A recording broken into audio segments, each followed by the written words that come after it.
Teman-teman media yang kami hormati, kondisi ekonomi global seperti kita terus mengikuti masih tetap berlangsung berbagai perubahan yang sangat dinamis. Mungkin yang terjadi dalam 1-2 hari ke belakang, baru saja Amerika Serikat, Presiden Trump mengajukan suatu bill atau undang-undang untuk membuat suatu stimulus ekonomi, termasuk mungkin yang paling besar adalah pada sisi berbagai kebijakan perpajakannya, yang tujuannya untuk mendorong perekonomian Amerika lebih tinggi, tapi kemudian juga menimbulkan berbagai reaksi market, terutama dari sisi kekhawatiran meningkatnya defisit hingga 3 triliun dalam 10 tahun ke depan.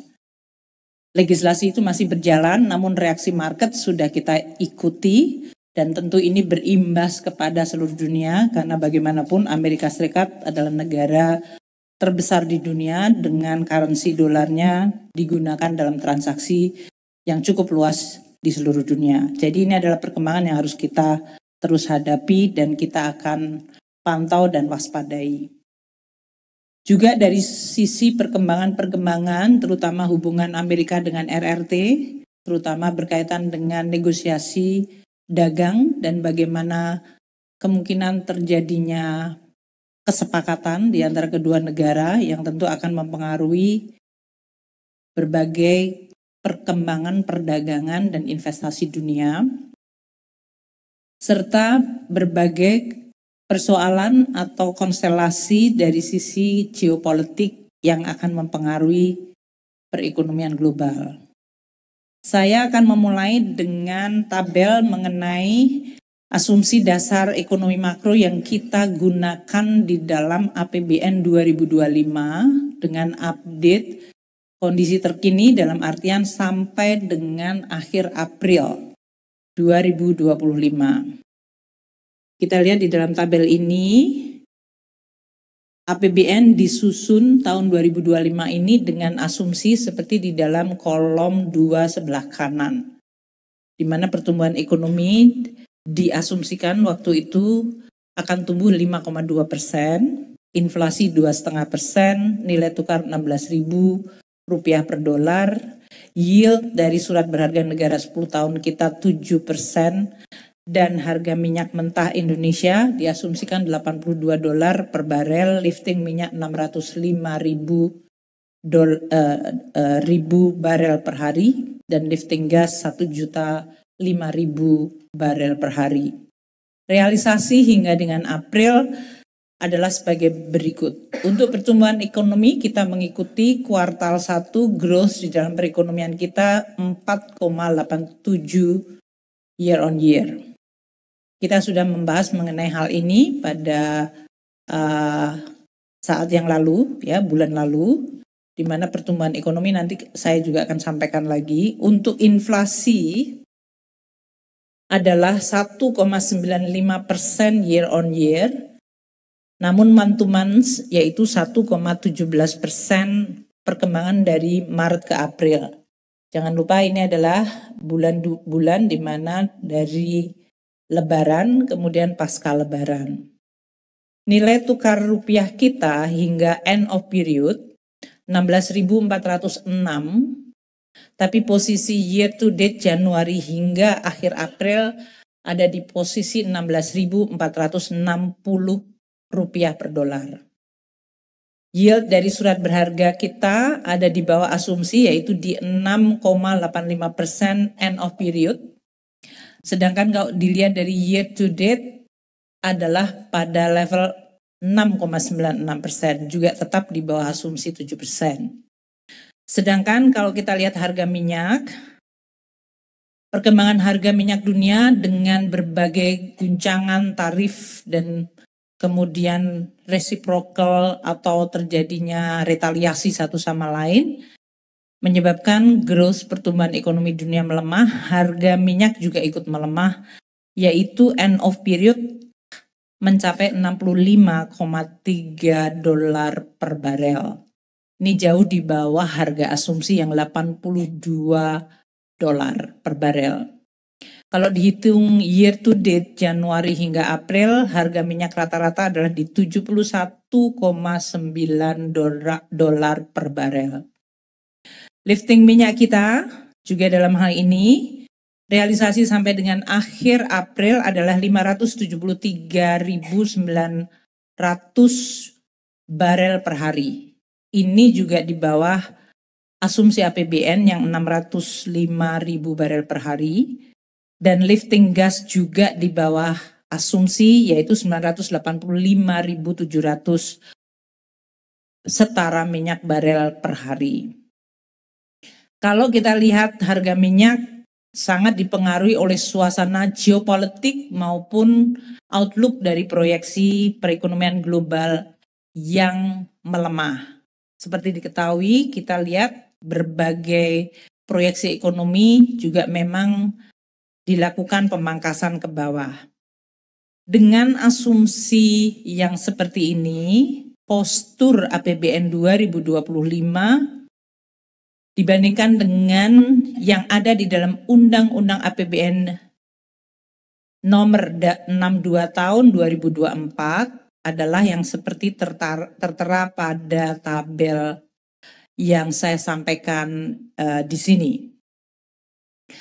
Pendapatan negara yang terdiri dari penerimaan perpajakan, pajak, bea cukai, dan penerimaan negara bukan pajak mencapai 810,5 triliun pada akhir April.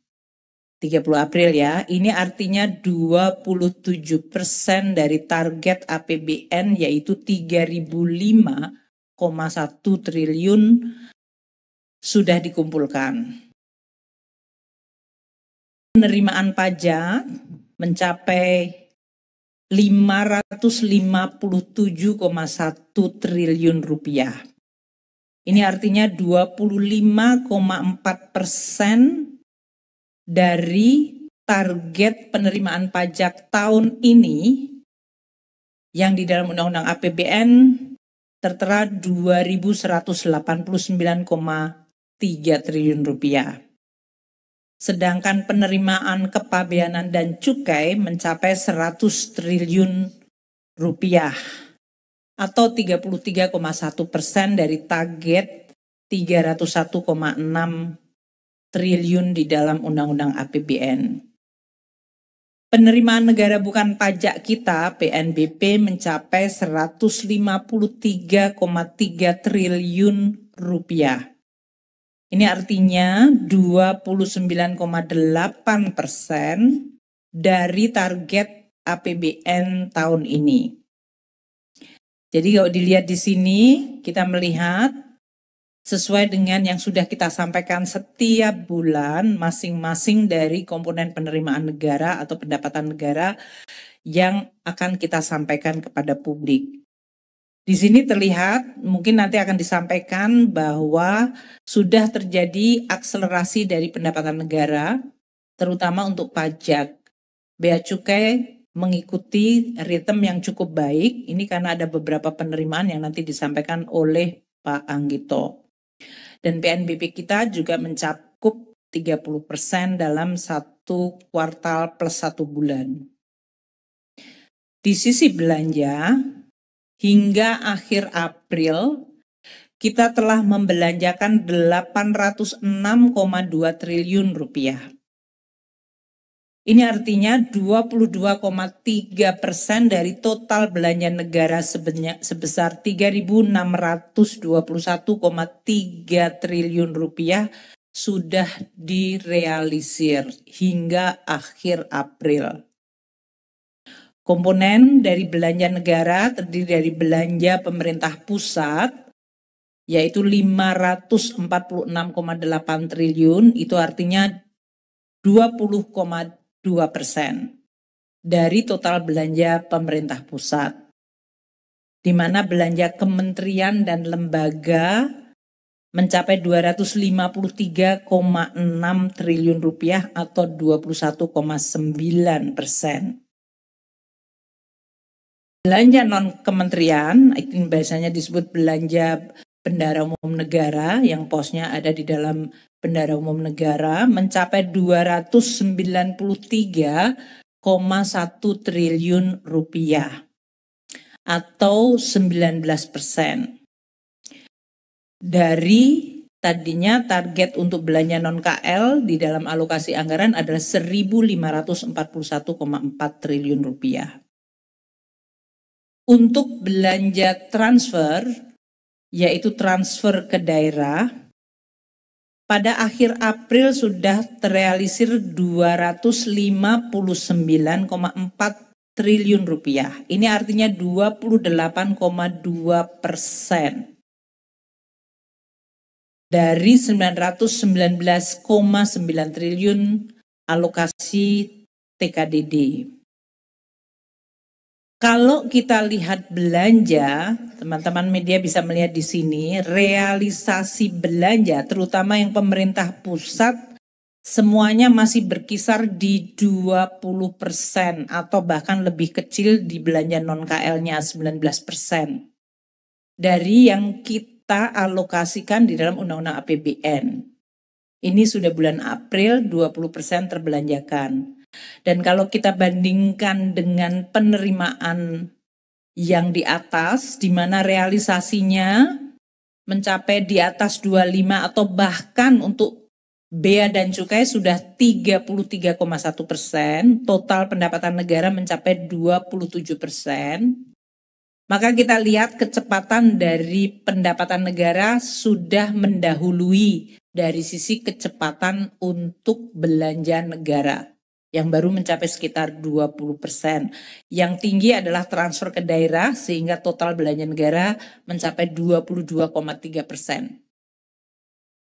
Sehingga karena kecepatan pendapatan negara yang ada di dalam APBN lebih dulu mencapai mendekati 30% dari target, sedangkan belanja negara masih di sekitar 20 atau 22% kalau dikombin pusat dan daerah. Kita lihat postur APBN akhir April mencatatkan surplus. Teman-teman media tahu bahwa Januari hingga Maret waktu itu kita membukukan defisit. Ini karena terutama penerimaan pajak kita yang mengalami beberapa shock seperti restitusi dan adanya adjustment terhadap penghitungan tarif efektif dari TER, ya, dari penerimaan pajak PPh 21 atau pajak karyawan atau pajak individual. Sehingga di sini sekarang bulan April terjadi pembalikan dari yang tadinya 3 bulan berturut-turut defisit.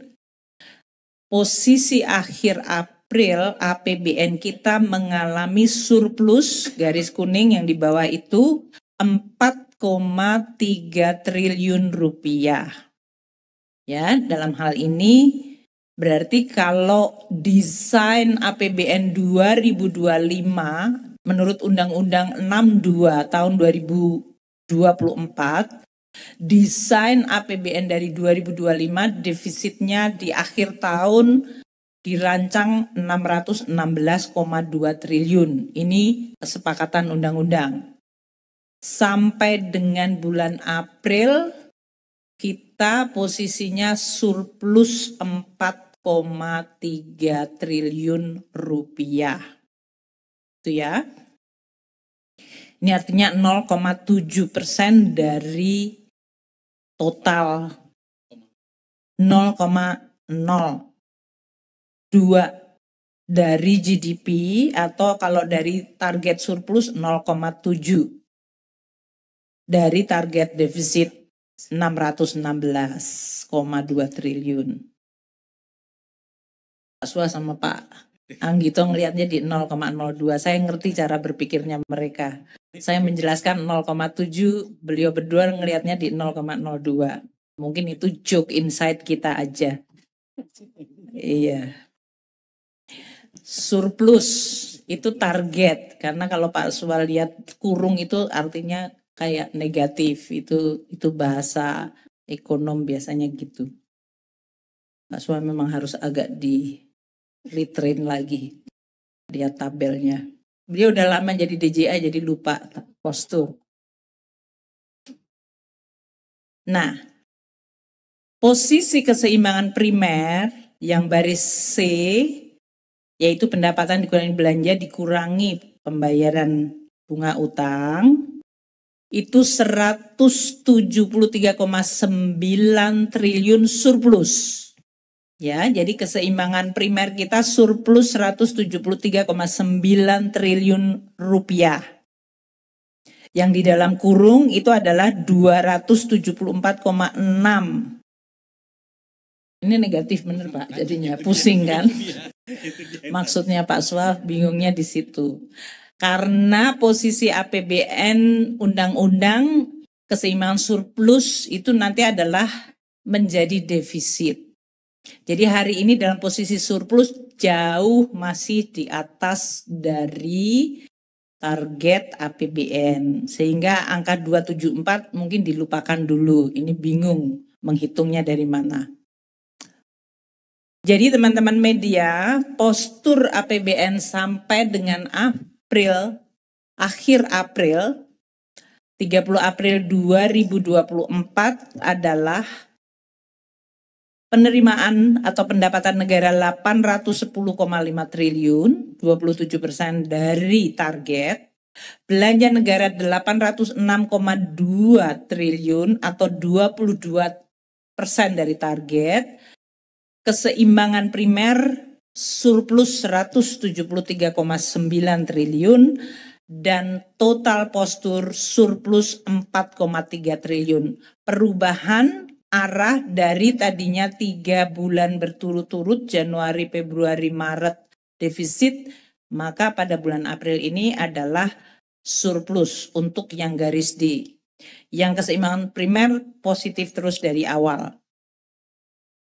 Sampai dengan akhir April kita sudah merealisir pembiayaan negara 279,2 triliun rupiah.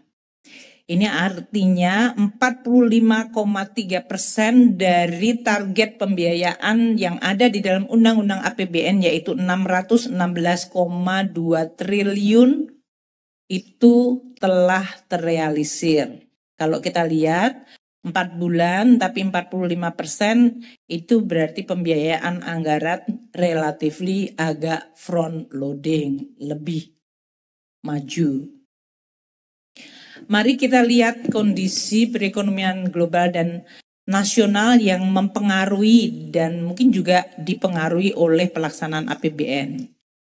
Tadi telah saya sampaikan kondisi dunia masih mengalami dinamika yang sangat tinggi. Meskipun ada perkembangan deeskalasi. Apa deeskalasinya? Adanya upaya dari Amerika Serikat dan RRT mulai bicara. Dan pada akhirnya karena belum sepakat, mereka sepakatnya adalah menunda 90 hari dan menurunkan tarif yang tadinya prohibitively very high, yaitu Amerika mengenakan 145% dari produk RRT yang masuk ke Amerika dan RRT melakukan retaliasi dengan mengenakan tarif 125% dari produk Amerika yang masuk ke RRT. Kedua negara kemudian bersepakat menurunkan tarif yang begitu tinggi itu ke tingkat Amerika Serikat dari 145 menjadi 30% dan RRT dari 125% ke 10%. Ini namanya bea masuk ke negara tersebut. Namun suasananya meskipun ini adalah tanda yang membaik dibandingkan kondisi announcement atau pengumuman tarif awal, ini belum selesai. Jadi dunia masih akan melihat dampaknya. Kita juga lihat Amerika Serikat masih melanjutkan proses negosiasi dan memiliki pemihakan target untuk industri-industri tertentu di bawah Presiden Trump, yaitu ingin industri farmasi, semiconductor, critical mineral, crane dan kapal, produksi seafood dan juga truk serta pesawat yang akan ditingkatkan atau ditarik investasinya agar membuka pabrik atau manufakturnya di Amerika Serikat. Di sisi moneter yang mempengaruhi tadi yield dan juga exchange rate, Federal Reserve Amerika Serikat keputusannya menahan suku bunganya pada level yang sama 4,25 dan 4,50 karena dengan pengumuman tarif yang tadinya sangat tinggi meskipun sudah dilakukan pause, tetap memiliki potensi meningkatkan inflasi di Amerika Serikat. Sehingga FOMC menetapkan suku bunganya tetap sama. Sementara itu dari ECB yaitu European Central Bank dan Bank of England, Inggris, keduanya menurunkan suku bunga karena dengan adanya eskalasi perang dagang, prospek pertumbuhan ekonomi di Eropa dan Inggris dianggap akan semakin melemah dan oleh karena itu bank sentralnya segera bereaksi dengan menurunkan suku bunga yang merupakan concern lebih utama dibandingkan inflasi.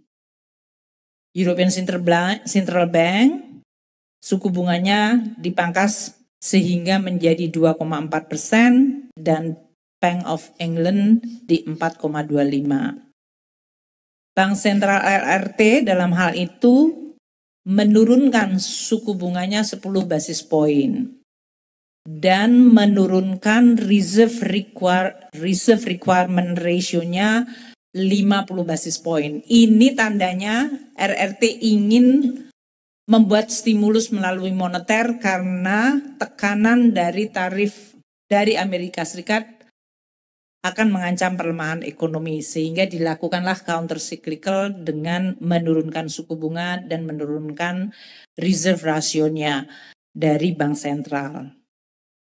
Kita juga mengikuti Bank Indonesia 2 hari yang lalu menyampaikan penurunan suku bunga Bank Indonesia atau policy rate-nya 25 basis point ke 5,5%. Ini Bank Indonesia dalam hal itu berarti memberikan signal stabilisasi dari inflasi yang rendah dan stabilisasi dari nilai tukar relatif terjaga dan fokusnya ingin mendukung agar pertumbuhan ekonomi di Indonesia bisa lebih meningkat dengan penurunan suku bunga. Gerakan dari sisi moneter ini tentu mempengaruhi dampak kepada ekonomi real maupun nilai tukar dan juga dari indikator-indikator baik di sisi konsumen maupun investasi.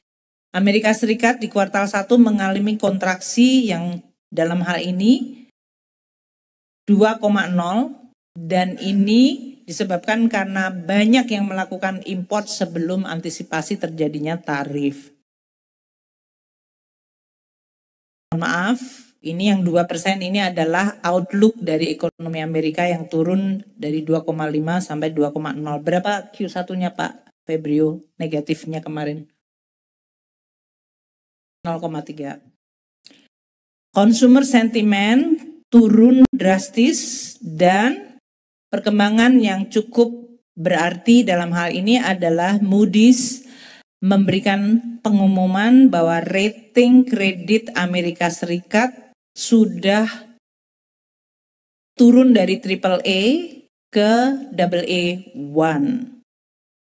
Ini karena kekhawatiran terhadap outlook APBN Amerika Serikat atau fiscal policy direction di Amerika Serikat yang diperkirakan akan makin meningkatkan defisit dan exposure utang negaranya akan tinggi. Kebijakan yang sekarang sedang digodok di sana yaitu pemotongan pajak diperkirakan akan menambah defisit hingga 3 triliun US dollar dalam 10 tahun. Reaksi market adalah US Treasury yield dari Amerika Serikat mengalami kenaikan saham di Amerika Serikat mengalami koreksi dan nilai tukar Amerika Serikat mungkin cenderung dalam posisi agak melemah. Gejolak pasar keuangan global relatif lebih mereda dibandingkan posisi awal April pada saat pengumuman tarif yang dilakukan oleh Presiden Trump.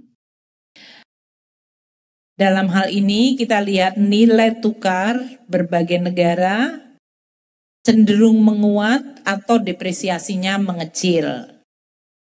Dalam hal ini rupiah kita end of period-nya pada posisi 16.395. Year to date-nya 16.451 rupiah per dolar. Ini artinya rupiah kita mengalami depresiasi sekitar 1,6%. Gitu ya. Untuk stok atau saham, tunggu sebentar. Saya salah, saya menggunakan yang biru. Jadi exchange rate kita dari yang tadinya tahun lalu year to date-nya 1,6 untuk 2024-2025 atau year on year-nya rupiah kita mengalami apresiasi 1,9. Ini saya cari. Ya 1,6, yang ini YOY. Oke. Pak Febrio membuat saya confused dengan the new thing. Harusnya year to date dengan year on year, kalau ini dia bikin yang biru adalah April to sekarang, jadi 1,5 bulan terakhir. Moga-moga bulan depan nggak bikin lagi yang baru ya Pak ya. Bingungkan menteri dan lawan. Mohon maaf itu nggak usah di-quote ya. Anak buah saya emang senang membuat surprise.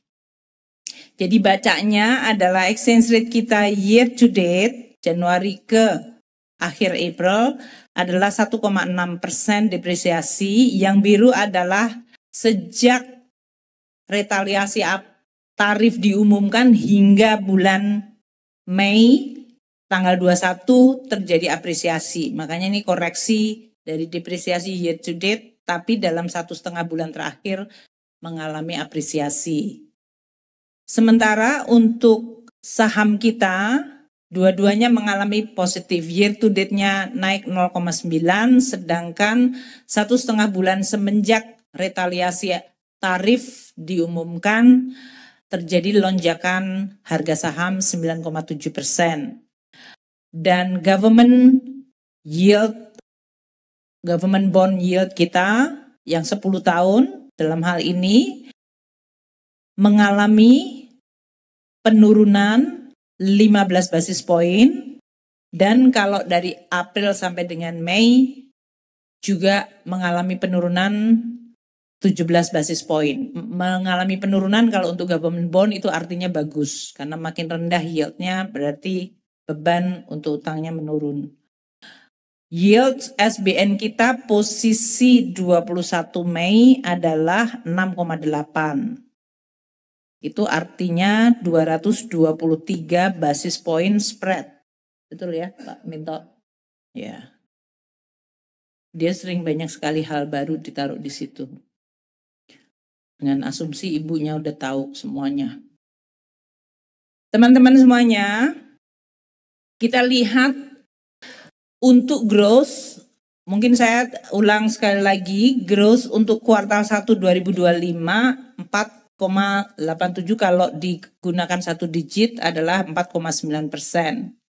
Beberapa negara yang sudah mengumumkan growth kuartal 1, kita lihat di sini, Indonesia relatif masih terjaga, Vietnam masih di 6,9, Cina masih di 5,4%, Filipina di 5,4, kita di 4,9, Malaysia di 4,4%. Ini pertumbuhan kuartal 1 2025.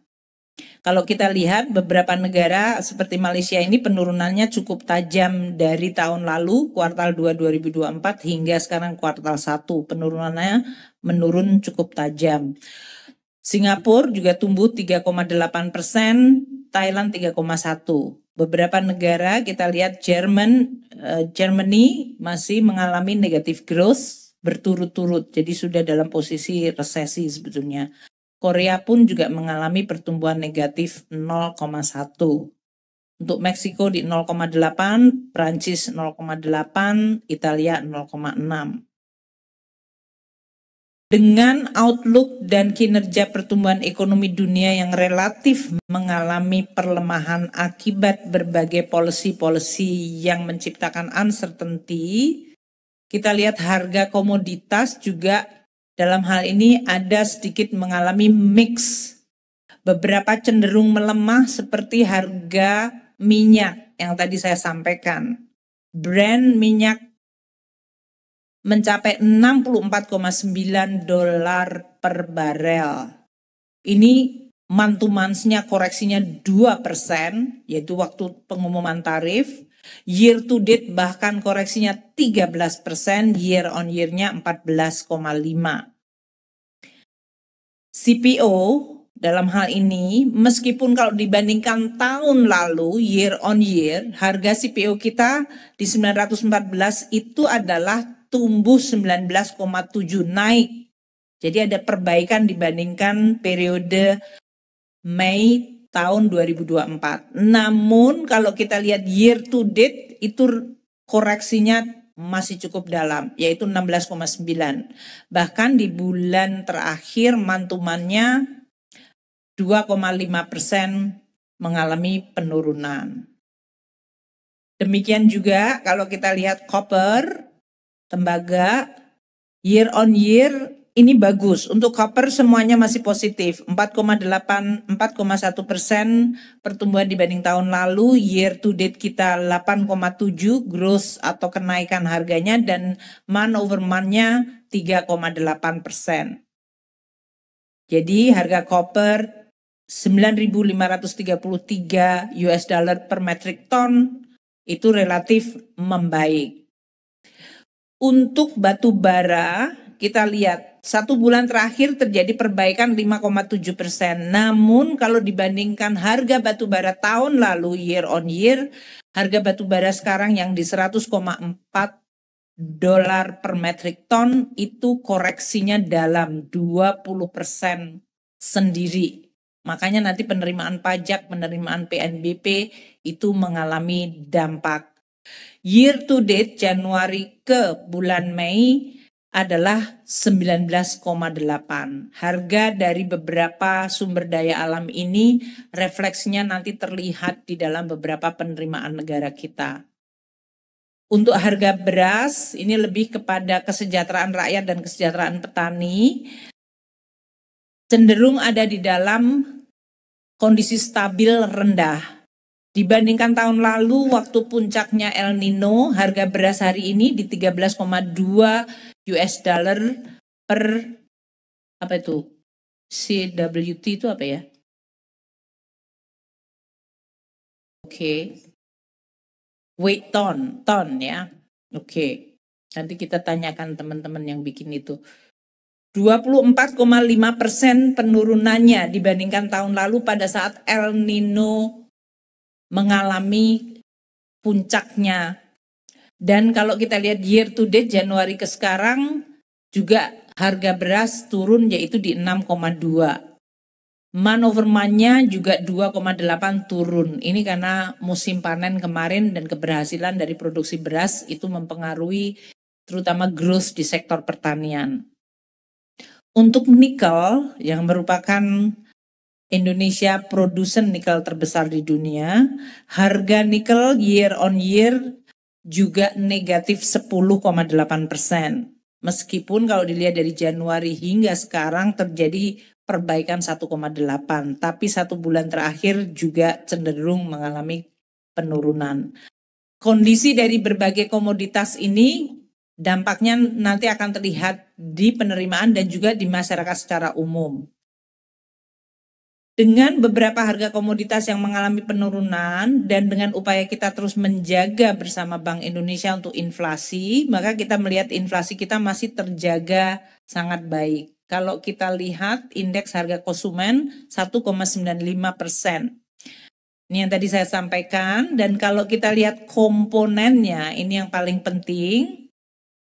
Volatile food, yaitu yang merah tua, itu sedikit mengalami kenaikan di 1,25. Ini karena berbagai diskon-diskon yang diumumkan pada saat Lebaran sekarang sudah kembali. Maaf, itu administered price 1,25. Yaitu yang orange. Terjadi kenaikan karena diskon-diskon, apakah itu diskon pesawat dengan berbagai fasilitas yang kita lakukan dan juga berbagai belanja yang kita berikan dukungan insentif seperti harga listrik dan jalan tol. Sedangkan volatile food, harga makanan masih relatif stabil 0,64%. Dan yang paling penting di dalam inflasi ini adalah yang hijau, ini adalah core inflation. Core inflation adalah inflasi yang didrive oleh permintaan. Itu masih tumbuh 2,5. Jadi artinya di dalam perekonomian kita masih ada permintaan yang menyebabkan harga mengalami kenaikan. Ini bobotnya 65% dari total headline inflation. Ini yang terus kita akan lihat komposisi inflasi menggambarkan apakah daya beli dan permintaan masih tumbuh atau kontributor lain seperti volatile food dan administered price. Inflasi Indonesia yang terjaga ini comparable atau relatif lebih baik dibandingkan negara-negara lain yang sekarang sudah mulai bisa menurunkan inflasinya di level rendah, kecuali di Argentina dan Turki. Argentina meskipun sudah melakukan kebijakan drastis dari sisi fiskal dan berbagai policy masih struggle menghadapi inflasi di 47,3%, sedangkan Turki adalah di 37,9. Ini juga dalam kondisi inflasi tinggi sudah lebih dari 1 tahun. Untuk kondisi lapangan kerja, kita melihat tambahan lapangan kerja yang tercipta dengan pertumbuhan ekonomi 4,9% adalah 3,6 juta lapangan kerja. Tambahan angkatan kerja 3,7 juta. Kita lihat sehingga jumlah pengangguran dalam hal ini mengalami kenaikan dari 7,2 ke 7,3 karena tadi angkatan kerjanya yang masuk 3,7 sementara tambahan lapangan kerjanya 3,6 juta. Jadi ada 0,1 kita lihat di dalam tingkat pengangguran terbuka naik dari 7,2 ke 7,3. Kalau dari sisi prosentase terhadap keseluruhan angkatan kerja adalah 4,76%. Masih sedikit menurun dibandingkan 4,82 posisi tahun lalu. Ekonomi Indonesia yang tumbuh di 4,87% tadi didukung oleh konsumsi rumah tangga. Konsumsi rumah tangga itu 54,5% dari total GDP kita yang masih terjaga mendekati 4,9 atau bahkan 5%, 4,89. Jadi kalau kita bicara tentang pertumbuhan konsumsi, kita lihat dari 4 kuartal berturut-turut ada di level yang cukup tinggi atau 4 tahun berturut-turut ya di kuartal satunya dibandingkan posisi 2022, 23 dan 24 itu relatif stabil di sekitar mendekati 5%. Posisi 2021 situasi pasca Covid sangat rendah. Untuk PMTB ini yang perlu untuk kita waspadai karena pertumbuhan di Q1 adalah 2,12%. Kalau dibandingkan 4 pembanding tahun sebelumnya, angka ini relatif rendah. Sehingga memang investment atau PMTB harus ditingkatkan. Pemerintah dalam hal ini belanja sampai dengan Q1 dari sisi consumption pemerintah juga mengalami kontraksi 1,38. Nanti Pak Sua akan menyampaikan kalau kita lihat tadi belanja kita selama 4 bulan pertama memang dibandingkan tahun lalu lebih rendah. Tapi tahun lalu karena teman-teman pasti ingat ada pemilu, ada juga bantuan sosial El Nino. Yang tahun ini tidak ada pemilu sehingga tidak ada front loading belanja dan tidak ada bantuan El Nino seperti yang dilakukan pada kuartal 1 tahun lalu. Ekspor kita tumbuh 6,78. Ini masih baik dibandingkan tahun 2024. Namun kita waspadai ini adalah sebelum tarif dari Presiden Trump berlaku, yaitu mulai April, ini Januari hingga Maret. Dan import kita masih di 3,96%. Kalau dilihat dari sisi supply side production, manufaktur kita masih relatif healthy di 4,55, tentu kita berharap lebih tinggi lagi. Perdagangan masih tumbuh di atas 5%, 5,03%.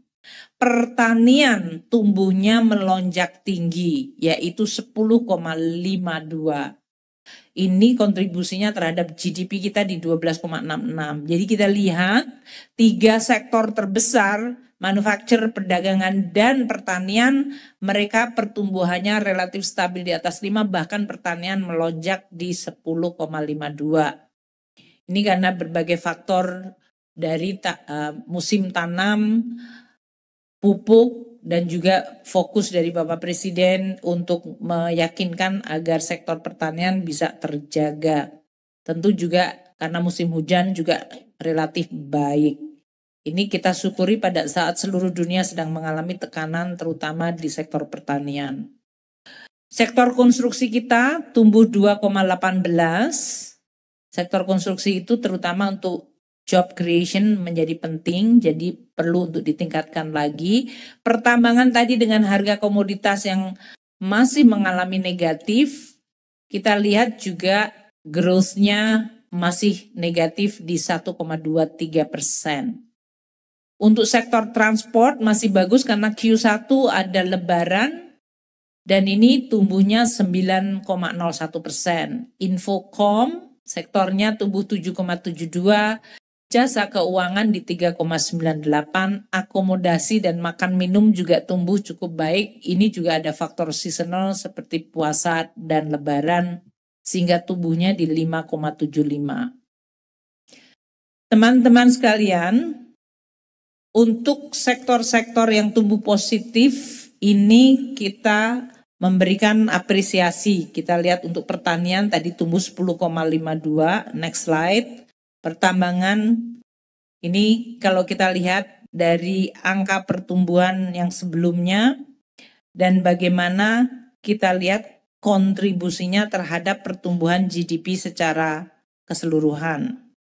Yang kalau kita lihat dari sini pertanian, perdagangan, manufaktur adalah 3 yang terbesar. Tadi tumbuhnya relatif bagus, bahkan pertanian sangat bagus. Transportasi masih positif. Dan konstruksi mungkin perlu untuk didorong, pertambangan juga masih relatif lemah. Secara daerah, pertumbuhan ekonomi kita dalam hal ini terlihat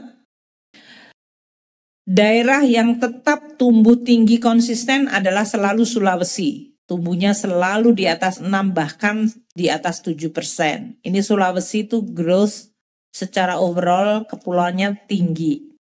Ini hal yang sangat bagus.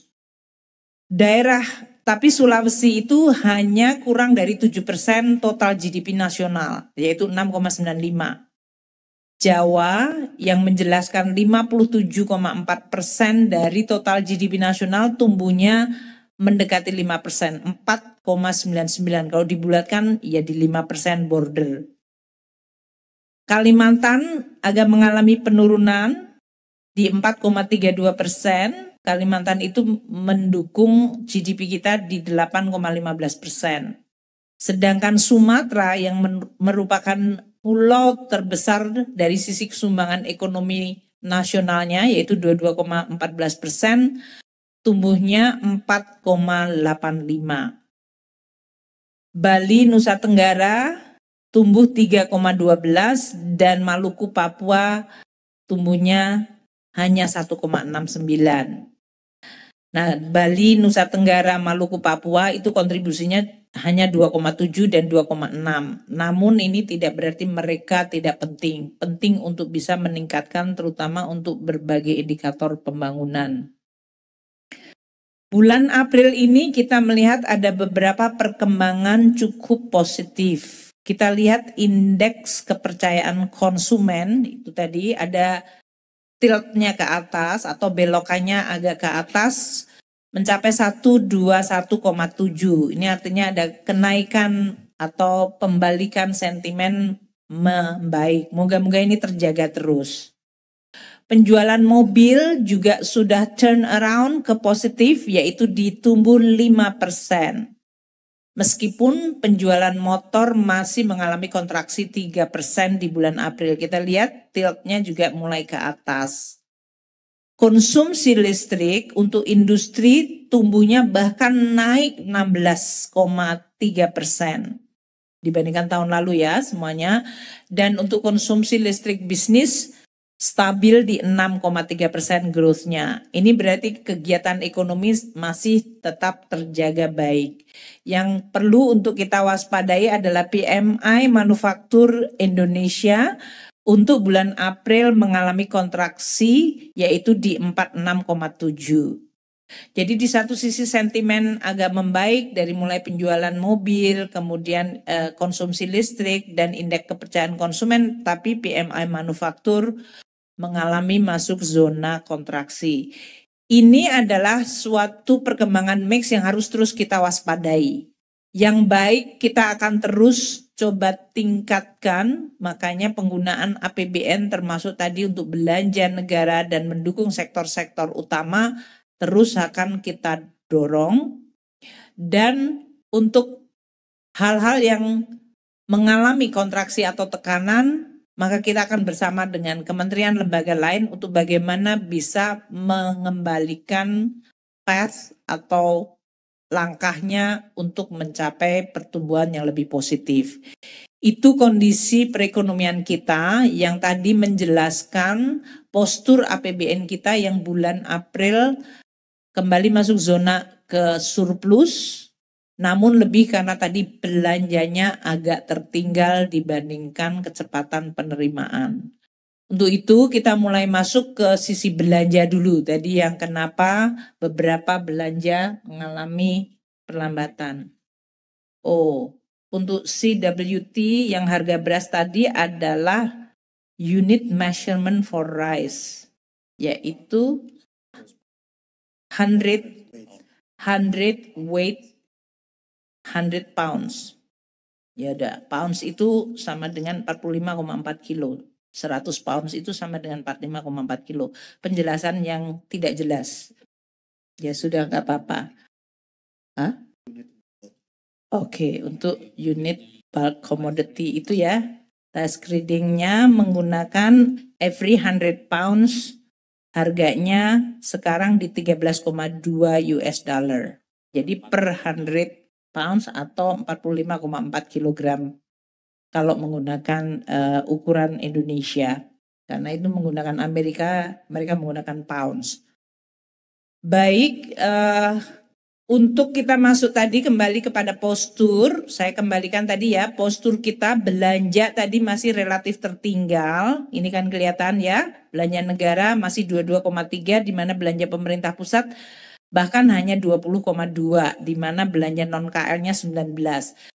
Ini nanti Pak Swa akan menyampaikan lebih detail. Sebetulnya di bulan terakhir April sudah mulai ada pembalikan juga. Namun karena Januari Maret belanjanya agak relatif lambat, belum terkejar cukup cepat. Silakan Pak Swa.